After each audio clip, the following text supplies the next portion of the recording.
Welcome, ladies and gentlemen. Thanks very much for having us here. My name is Thorsten Hartmann. I'm the Director of Custom Analytics at the IWSR.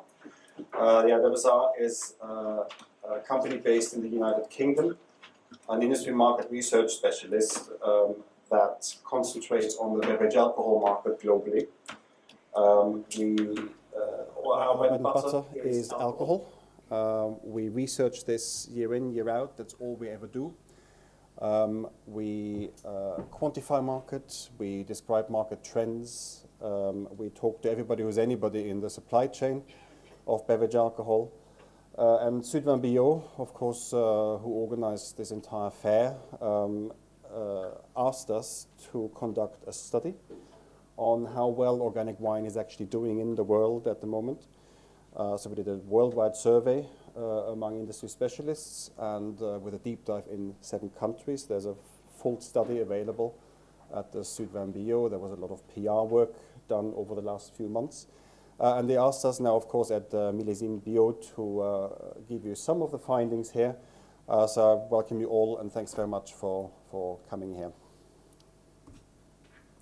A quick context, just wanted to give you a bit of a story of how wine is doing in the world at the moment, and how organic wine fits into that a little bit later. So we'll do a little bit of a forensic analysis of what has happened over the last 5 years, and then where things will be going, or at least the IWSR's assessment of where things will be going. If you have any questions during the presentation, please shout out. We've got a microphone here, so don't wait until the end. If there's any questions, anything unclear, if you need me to slow down a little, please just shout out and say so. Right, this is the market for wine. As you can see, it's not a fantastic story. It's pretty much flat, has been very flat since 2012. There's actually been a little bit of a decline until about 15. When it started to go back up again. And we're forecasting only a slight increase to 2022. So, about 2.4 billion 9-liter cases in the world are drunk. There's a bit of a recovery in China, Italy. There's some key markets there. Even Germany is starting. We're thinking Germany might be recovering after years and years of decline. But as you can see here, 0.3% annual growth is not fantastic. It's definitely a mature market. There are some areas here where wine is growing, so CIS. We're expecting quite strong growth coming forward out of Russia. This is basically the Russian recovery of wine market. Africa, Middle East from a very small base, of course. Europe, as you can see at the top, unfortunately still overall in decline, and we're expecting this to continue, sadly. These are some key markets, and among them are the markets that we looked at in detail. So some among the happy stories are United States. This is by far the biggest area of growth that happened over the last 5 years is from the States. This is, of course, consumption, so not production per se. It's consumption of domestic and of imported volume. Italy, also a very happy market, whereas you can see on the left-hand side, these are all markets that had been in decline, among them your home market, France. Germany, not great. The UK, not fantastic. China, actually not fantastic either. So this is a little bit of the background. What is happening, though, is there's a big blob of others. The fragmented market in the world is actually doing quite well at about 0.5% of growth.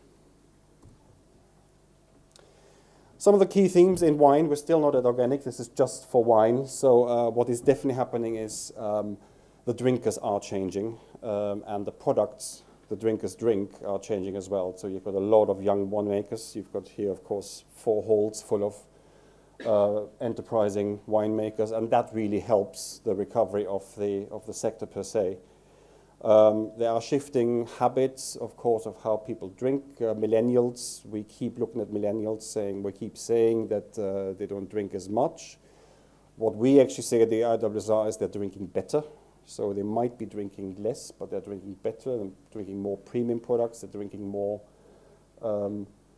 with other things in mind other than getting just the buzz.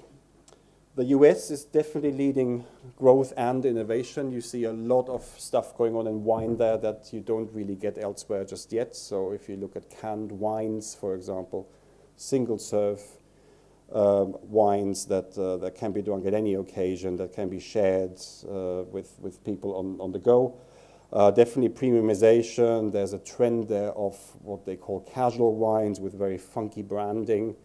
No longer, sort of chateau branded things, but very, very funky labels. Clearly talking to very specific audiences. It can be ladies, it can be young people, it can be sports people, it can be all sorts of things. The new normal in Europe, what we mean by this is that I think the European markets, especially the big ones, Germany, France, and so forth, they're getting used to the fact that there might be a slight decline or just being stable. There's again another drive towards more premium products. Prices are creeping up and people are accepting more to pay more. Brexit is an issue that we need to watch. Of course, we are from a Brexit country, unfortunately. They sent the guy with the German passport and the girl with the French passport over just in case we have to get back after Mrs. May's speech later. The UK, of course, is an issue with wine because it's a big hub for trading, strangely so, because it's not a big production market. It's also a very big market for bottling. Partly because of the big strength of the supermarket chains there. So whatever Brexit brings might, if there is a hard Brexit, might well bring a change to how things work in Europe on that front. It's definitely something we need to watch. Mainstreamization, this is really concerning the emerging markets or China and so forth. There is a rise of affordable wines there. And the producers who actually really go into that sector at the moment, we see as Spanish and Chilean producers, much more so than other markets in Europe. So they're really reaping the rewards of some market move over in those more emerging markets. Rosé, big theme anywhere really. The US is quite big with that. Australia has had a boom of especially light Provence rosés. The UK, who has a declining wine market, actually has a booming UK rosé market because it's moving away from sweeter, darker rosés to the lighter ones.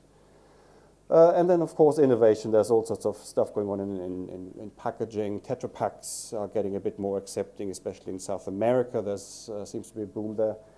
There's new occasions that people drink wine, as I mentioned, the canned wines in the US, for example. So a lot of stuff is going on. Quick look at the figures. So we still think it's going to be flat, but as you can see here, so these are the growth markets. This is where the incremental cases will come from. So the top 5 there is really quite a mixed bunch. So the US will be the prime market for growth in wine consumption, followed by Russia. Russia is really coming back from years of decline. So we're forecasting quite strong growth there. You've got some really odd ones like Brazil, Angola.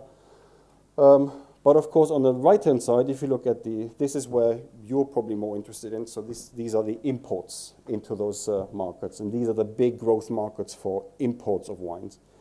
So this is, again, quite a mix here. If you see number 5, Poland is a market really on your doorstep. And we're expecting this to do really well. Organic wine. Firstly, of course, we needed to look at, okay, what does this actually mean? And one of the big issues that we've come across is the definition and what this means. And there's a real chasm between Europe and North America. That's something that really needs to be watched. There's a whole ream of definitions in the big report. But the big thing that you need to watch when you want to look at the US and also Canada, which adopted the same sort of rules, is the rule on added sulfites. So if you have added sulfites, you will not be able to call your wine organic for sale in North America. That's the big difference there. The framework, really. So we looked at, okay, what does this mean? to be organic? You know, is it the area under vine? Is it what the scan data says? Is it what Nielsen says? Is it what the certification is? You know, what is the certification? Is it the grape itself? Is it the process? What stamp is on there? What stamps do consumers recognize? What is legitimate? What is not so legitimate? It's a difficult area, of course, and something that is still evolving. Even in the EU, the definition is fairly young. Only in the 2000s, something like this emerged, actually.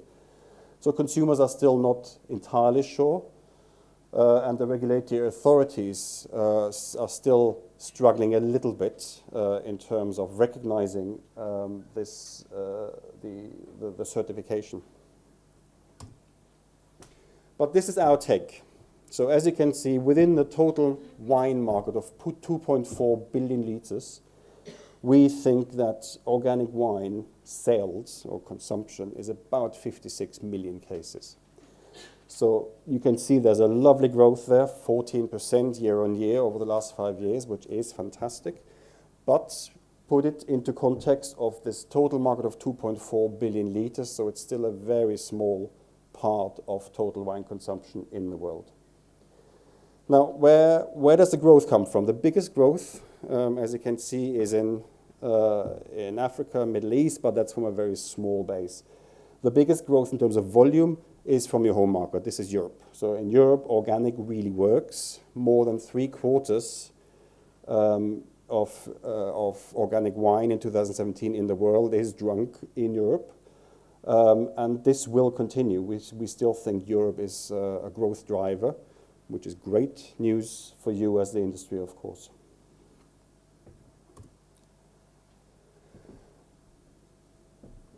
Four of the biggest consumers, so again, this is consumption, not production, but four of the biggest consumers are all in Europe.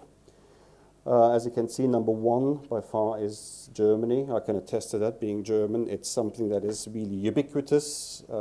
It's everywhere in the trade. As a consumer, you can rely on products to be suitable for you. It's in the mainstream trade, not only in very specialist shops. It really is working quite well.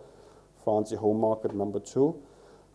Ironically, the UK, not a wine-producing country as such. Yes, it's growing. Yes, there are some signs of more of a wine-growing culture there, but it's by and large an importing country, and there organic actually really works, which is great. On the right-hand side, you can see these are the additional cases that have been generated over the last 5 years. Again, Germany, number one, but also Sweden. Sweden is one of those markets where you get a little bit lucky in terms of the structure of the market, because the state, Systembolaget, is responsible for selecting the wines that are for sale in shops in Sweden, not so much in on-premise, but in shops. And if you convince them of stocking your brands in their shops, you have a sort of ready-made business really for as long as your contract lasts. So Sweden, again, a good market for exporting to if you're successful. We have a quick look at two countries that we thought were of interest for organic. So number one is US. Another look we have at the UK. So firstly, just in general terms of wine, the US is definitely a growing economy at the moment, despite of what politics do at the moment. Still, wine consumption is very happy there. It's really increasing. You remember the growth trajectory of the world, not much there. In the US, definitely happening. The blue line is volume. If you can look at the purple line, that is actually the value. So that means people are drinking more and they're paying more for it as well. So it's not a very price-sensitive market. Things are definitely happening there. One word of warning in the US for you as an exporter is it's really not one market. We're talking about 50 small markets here with different regulations. Sometimes the state is involved in distribution.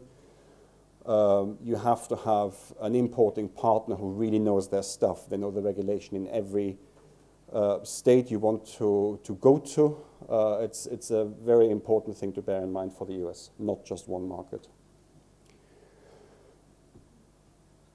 Market there is, in the region of 320 million cases now of total still wine. This is total still wine.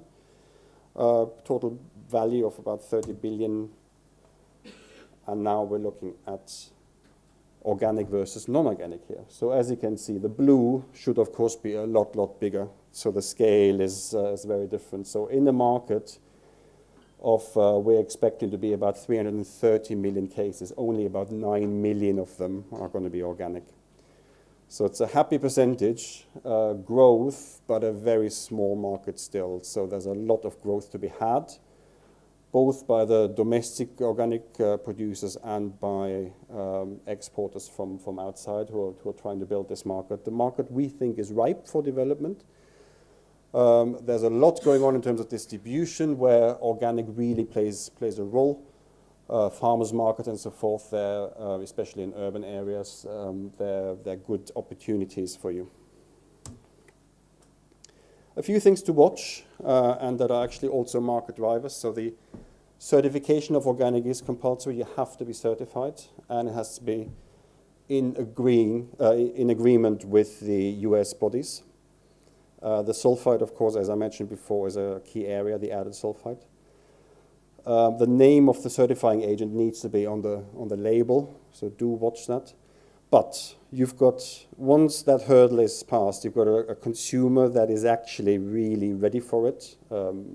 Health, the environment, things about animal welfare, there's veganism, all these sort of things are starting to really make a difference in terms of all sorts of produce, not just wine, all sorts of produce.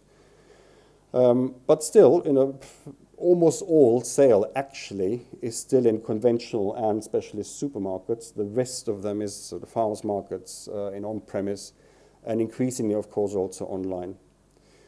Online is one of those areas that we like to emphasize because, of course, what online does, it gives you a lot more opportunity to advertise the organicness of your product. If it's one bottle in a huge supermarket shelf and people have to find it, it's not very well labeled, it's going to be quite hard for people to actually home in on your product. On an online website, if you have a select a button of bio or online or whatever, bio or organic, whatever you want to call it, it's going to be a lot easier for you to advertise the features of your product. So we think online is definitely one of those areas to go. And in those markets where online works, US is one of them, China is one of them, UK definitely is one of them, make it work for you. Who are these US organic wine drinkers? So definitely millennials are veering towards it. It's at the moment skewed towards ladies, which we've seen in consumer research. They are less price sensitive, so we're not talking about the bottom end of the market there. So there are people who would pay, who would understand the virtues of the product and pay more for it. And definitely focus on healthy lifestyles, which normally brings with it where they sit. So this is an urban product, and the bigger the cities and the closer the cities to the coast they are, the more they would be susceptible to the organicness of the product. So rural areas, smaller places are probably not so much your target market. And once again, please remember the US is not just one market. So if you go state by state, you can do that. And you should do that. So you might have different distribution partners in different states just to help you into the trade and to help you with the regulations and so forth. So bear that in mind. Snapshot here. So as you can see by color, the organic wine by color drunk in the US, not produced, but drunk, is about half of it is red. But 40% is white and the rest is rosé. So this is the profile at the moment. There's quite a premium between non-organic and organic wine prices, about half again. So again, to emphasize, this is not a very price-sensitive market there. You should be able to get your margins right. So, we think it's quite a happy market. And as you can see here from this chart on the left-hand side, where does the current wine, organic wine, come from that is drunk in the US? Well, 3/4 is local, but there's a big chunk at the top from purple onwards, it's imported. And the big chunk of that is actually Italian, not the Argentinian, which you would have thought would be a bit closer geographically with shorter distribution. And no, it's European, and it seems to be working quite well. So you can certainly try and steal a little bit from the 72% block of the locals there. Quick summary on the US. Definitely good wine market overall, which is fairly unusual in our Western world at the moment to have a booming market. So that works in itself, let alone the organic market. Organic is still very low, so there's a lot of percentage growth to be had. The domestic wines will really fire up this growth, but please use this opportunity on their coattails because we think it's got longevity there. They are not price-sensitive people, and the good thing is you don't need to address the entire market. You can just pick. You can even pick cities where it might work. Find a good distribution partner there and an importing partner, and it could work well in your favor. Quick look at the UK.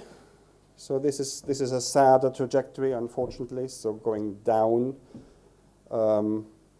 having been for the last 5 years, it went down already. We still forecast further decline in wine consumption in the UK, and that is despite the fact that there is actually a burgeoning domestic industry. The domestic industry tends to be more on the sparkling side than the still wine side, which is part of that issue there. But there's also, sparkling is actually taking share from still now, so the sparkling is a happier market than still. There is price inflation in the UK, but we're talking about a market of about 11 billion euros to be achieved by 22.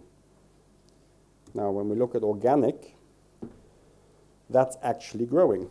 So in a declining market, organic actually is adding to it. And if you can look at those figures, so 9 million cases in the UK is actually roughly the same as the US, which is quite extraordinary. So as a percentage of the total wine consumption, the UK is a much better organic wine market than the US is.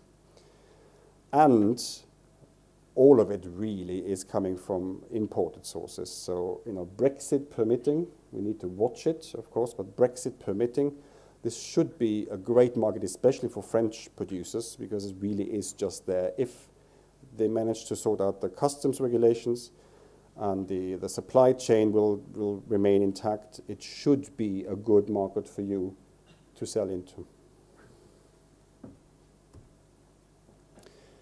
Again, the drivers here in the UK, EU regulations apply. The logo should be recognized. It's not quite there yet. People are still a bit unsure what logo to look at. There's a separate logo in use in the UK from the Soil Association that's also utilized for non-wine produce. So a little bit of work is to be done to make the leaf logo, the EU leaf logo, a bit more recognized. But organic produce overall, not only wine, but the produce, the vegetables, the fruit, and so forth, that is all growing quite strongly. There is again a price premium paid on organic. People understand that they have to pay more for a product that has this added value. You might know it already, but of course the distribution environment in the UK is very dominated by 4 or 5 big supermarket chains. So if you want to be in the big distribution, you need to go into the Tesco and the Morrisons and the Waitrose and the Marks and Spencers and so forth. But you also have other avenues. You've got Whole Foods has a few branches now in the UK. Conscientious consumption is growing, especially on the on-premise side. So you now have, especially in the urban areas, you might have vegan restaurants and bars. You might have on-premise restaurants that are focused on fair trade, for example. All these things, come together in conscientious consumption, and organic and bio is, of course, one of them that goes into the same sort of vein. We think there's still a low level of understanding of what it actually means, this organicness, partly because, of course, they don't have the backup of a local industry that keeps telling that story. So more of a story needs to continue to be told by the products that are there. And that's something we would like to emphasize. So if you do address the UK market, you need to go in there with your own story and emphasize where you're from and why this is an important thing to do. Again, who are these UK organic wine drinkers? In the UK, it's more about the wine lovers. So these are the connoisseurs who understand wine. They are regular buyers of organic produce, not only of wine, but fruits, vegetables, and so forth. They tend to have more money. They tend to be in the bigger cities, not in rural areas. And this is a snapshot. So once again, on the right-hand side, you might remember the US. They had a 50% premium. This is about a 40% premium that people will pay for an organic wine, and that's in regular trade. That's gleaned from supermarkets. About 60% of organic wine at the moment sold in the UK is red, so it's more skewed towards the red wines here. And then on the left-hand side, you can see where these come from. It's fairly evenly distributed. Not, in the US, you could have this big block of 72% of local. Here, it's much more even, and the big block here is actually France. 27% of all organic wines drunk are French wines, followed by Italy, followed by Spain. So all the Europeans are doing quite well in the UK, followed then by New World, Chile, New Zealand. So the rest is fairly fragmented. So in the UK, you're already doing really well, and long may it continue as far as we're concerned, Brexit permitting. So quick summary here. Declining wine market, but a growing organic market. Red wine is more important than elsewhere. UK shoppers still need to be educated about this organicness. The logo stuff is not quite clear yet. A lot more PR work is probably to be done. But we think, again, it's a good one for you to have a close look at, and it's easier for you, of course, to export to at the moment. And as things stand at the moment, we're probably looking at customs union, I'm guessing. So I'm hoping desperately. So let's hope that this will not be a barrier to your entry. Quick look at where things might be going. So this is our assessment of the organic wine market in the world.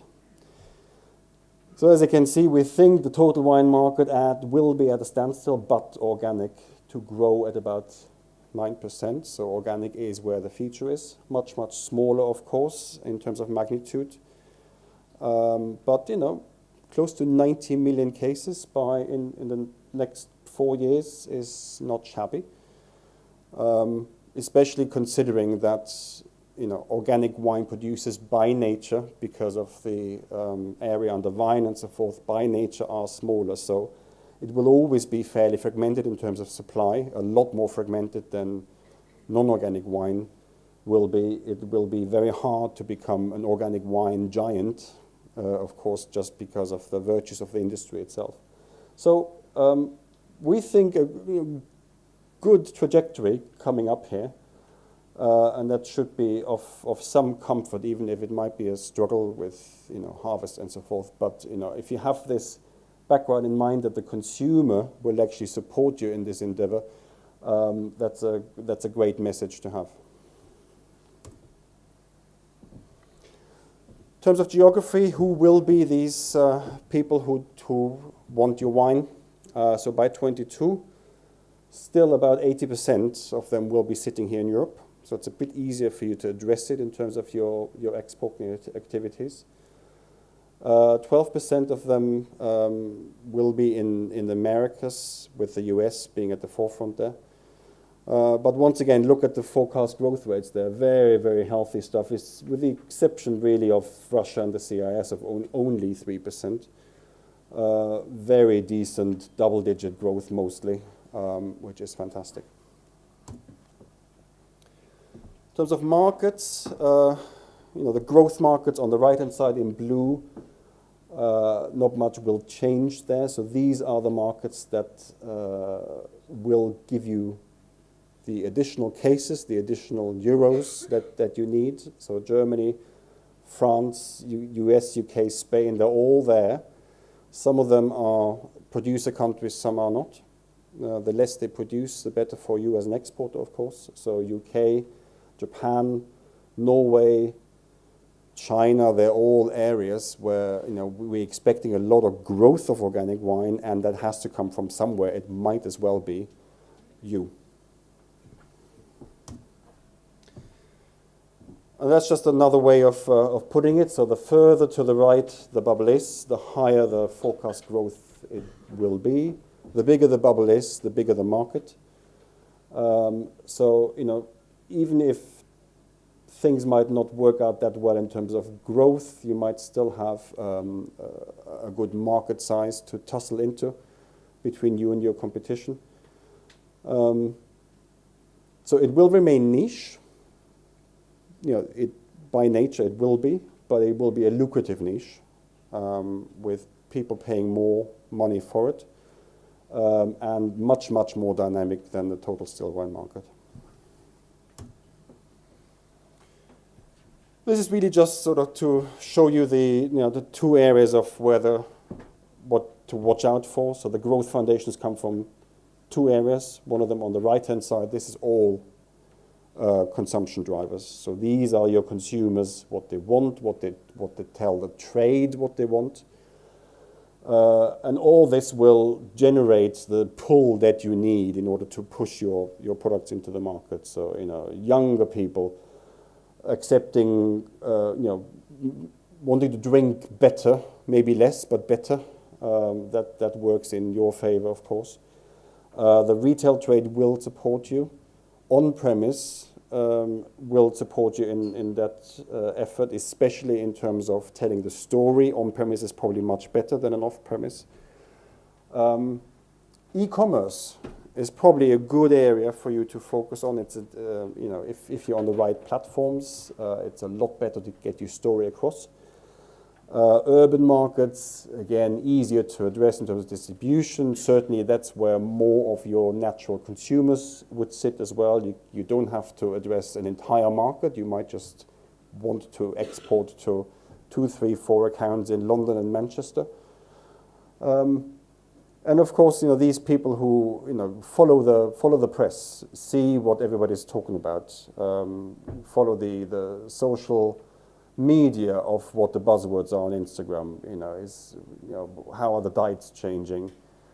Do a lot of that sort of PR work that you can do, even if you don't have to have a huge marketing and advertising budget. If you can get your social media right and the right accounts with the right followers, you already have won half the battle there.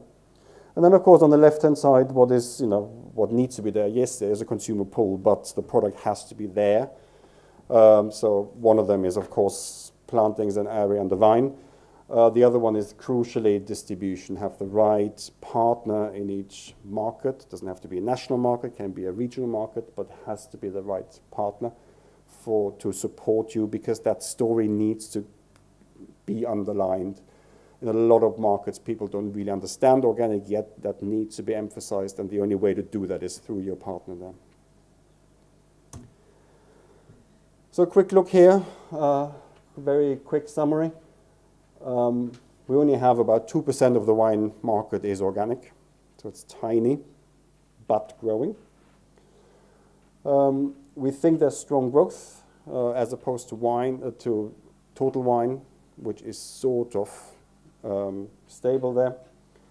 Europe is definitely dominating and will be dominating in terms of consumption. So, by all means, make efforts to export elsewhere, but Europe is where the consumer understands you better.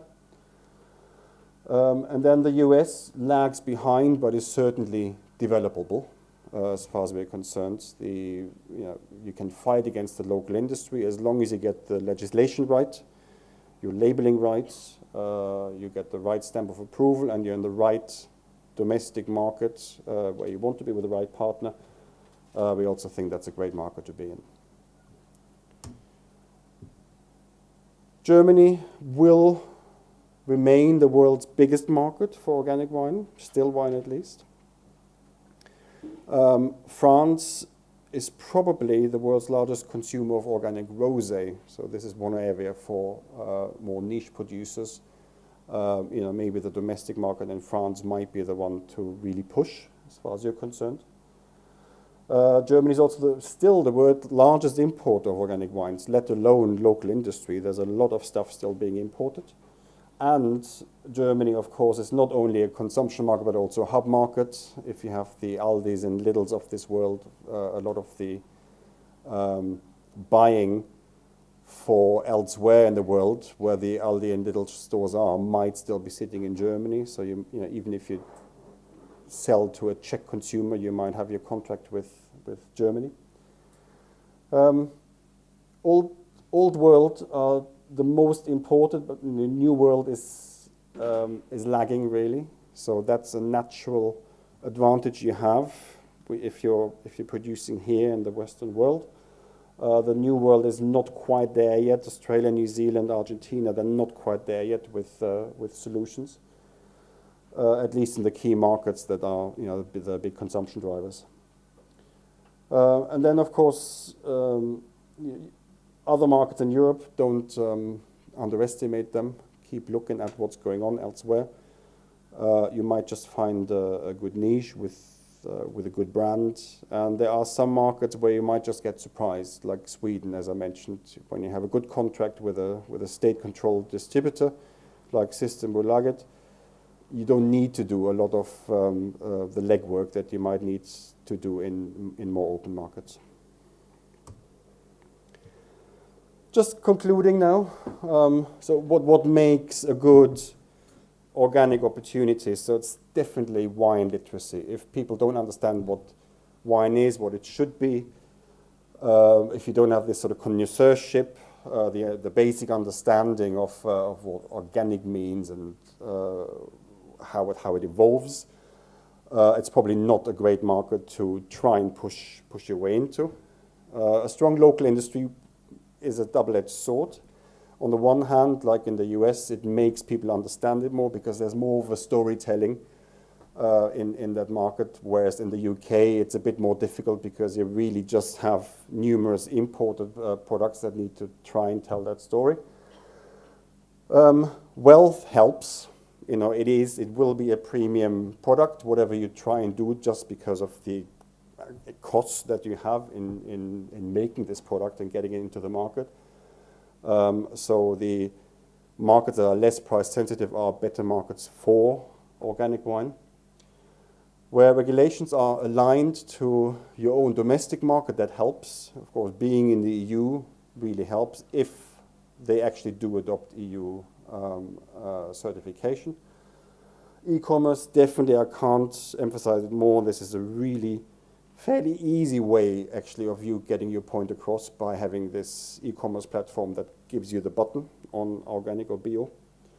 And then, of course, any market that has a big metropolitan area where both off and on-premise is more susceptible to creating this environment. So, if you have a market like Germany, for example, yes, it's a big market, but distribution is quite tricky. If you go to the UK and you sort out London and Manchester, you already have probably about 80% of that market done. So metropolitanism helps, big cities help, where also the wine literacy and the wealth might all be combined into one. So this finishes off my presentation. Thanks ever so much for your attention. If you have any questions, please, of course, ask us. Sudvan Bio, as I said, they have the full report on 7 countries. So ask them for assistance as well. But in the meantime, if there are any questions, very happy to take them. Hi, Thorsten. Excellent presentation. Thank you. Thank you. So I'm an importer from the U.S. In Atlanta. So first note is I would add Atlanta to your list. It's a booming city and on the East Coast and very full of millennials. My question is, do you have any stats? One of the things that I stress in importing organic wine is climate-controlled, temperature-controlled containers. The stat that I use is 95% of the wines from Europe into the U.S. are in non-refrigerated containers. So there's many reasons to have temperature control. The best way to kill all the benefits on the margin that organic brings is to subject it to what can be temperature changes as much as 30 degrees to up or down while it's making this transit. As I said, I import on a refrigerated basis. I'd like to hear what are your stats or what do you know about wines that are in refrigerated containers? We don't have stats as such. I've got anecdotal evidence, and I've got fairly extreme anecdotal evidence. I used to live in the Middle East for a long time.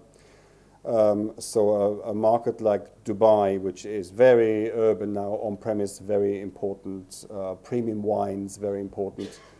But getting it into the market is very rarely understood. Even if the importer does understand, the actual handler at custom points might not. They might have their regulations of where this, the container needs to be plugged in. It might not be.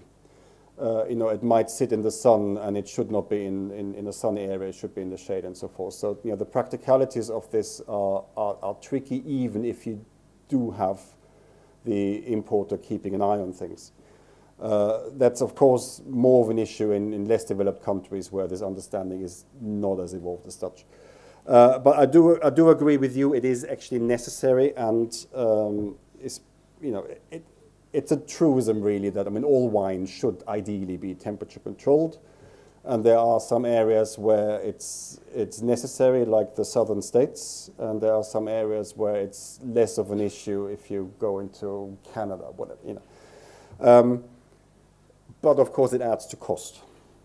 As long as you can defend the sort of added cost that you as an importer, of course, you can request this to be sent in a refrigerated container, but you're the one who bears the cost because you need to make your margin at the point of sale. So double-edged sword, but when we're talking about organic wine here now, of course, what will always be a lot more in the consumer's mind is the quality issue, because they're buying something that promises something in addition to what they would normally get in a shop.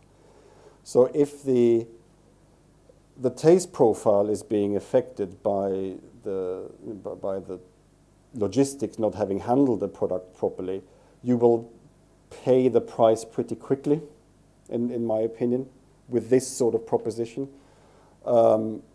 And you can always, the good thing is with this sort of theme, if you're a specialist importer and if you go into specialist shops or on-premise or indeed e-commerce, point that out and saying, as opposed to all other wines that are coming into Atlanta, this is the wine that comes in temperature controlled, and make this your USP. We looked at producers, so areas on the vine. We looked at